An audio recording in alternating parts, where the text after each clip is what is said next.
Биз ла иляха иллаллахны айттык, Мухаммад Расулаллахны мисалдап, ошондой эле кээ бир адамдар бүгүнкү күндө да Аллахтан башка сыйынуучу эч бир таттыктуу зат жок деп айтса дагы, айрымдар Аллахтан башкага сыйынып жүрөт. Эң таң калыштуусу, бирок ошол эле учурда өзүн ла иляха иллаллахны айтып, мусулманмын деп жүрөт. Жанантип кабырларга баргандары, тоо таш, күн, асман, жер, дарак деп кээ жерлерге барып, табаррук кылып сыйынып жүргөндөр бар.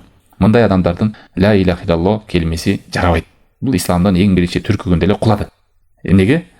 Өзү айтып атат, Аллахтан башка сыйынуу зат жок деп, бирок башка жерлерге барып, жок болсо, ошого ынанып ишенсе, эмнеге анда башка жерлерге барып сыйынып атат? Бул келмени бузду. Ал сөздү тили менен айта берсе дагы дейт.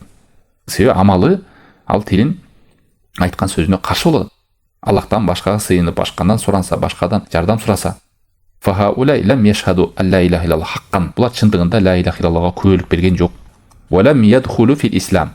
Исламга да кирген жок. Ли аннахум ятанақадун. Себеби булар бул нерсе каршы болот. Келмени адам билиш керек. Келмени билбей калса, маанини түшүнбөсө, Кудай сактасын, бир адамдар мушрик болуп калат, бир адамдар капыр болуп калат.